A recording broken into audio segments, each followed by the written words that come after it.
ওরে কাহালা চেংড়ির রূপের বাহার সাদা চেংড়ি গাদিরি রে, কালা চেংড়ির রূপের বাহার রে।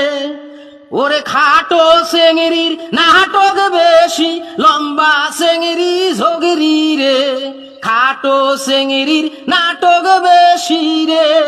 ওই জারুয়ে গোলাম, ভুঁই বাড়িত কাম করবে আসছিস, কাম কর। গান কবার নাচছিস কে রে জারুয়ে গোলাম? মোর গান শুনিয়ে তুই তেলে বাইগনে জ্বলি উঠলু কে? তোর কণ্ঠে নাগিল, তোর কণ্ঠে ফাটিলে মোর গান শুনিয়ে। হ্যাঁ শালী মন্দির বেটি, তোর যদি খাটো চেংড়ি এতই অপছন্দ, খাটো চেংড়ি যদি ঝগরি হয়, খাটো চেংড়ির রূপের বাহার হয়, তাহলে তুই খাটো চেংড়ি বিয়ে করছিস কে রে জারুয়ে মরা?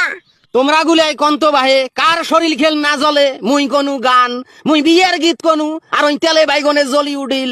এই তুই খাটো জন্যে, আর দুনিয়াত মানুষ খাটো নাই, তোরে একলাই রূপের বাহার। কাম কর, কাম করবে আসছিস ভুঁই বাড়িত, কাম কর, চুপচাপ হয়ে কাম করবো।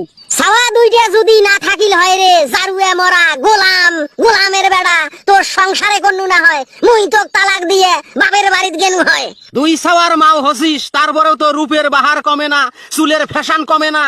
ভুঁই বাড়িতে আসছিস কাম করবে, নয়া এখান শাড়ি কুচি দিয়ে পিন্দিছিস, কুচি দিয়ে পিন্দিয়ে ভুঁই বাড়িতে আসছিস। এই নয়া শাড়ি পরিয়ে কাইও ভুঁই বাড়িত কাম করবে আইছে রে।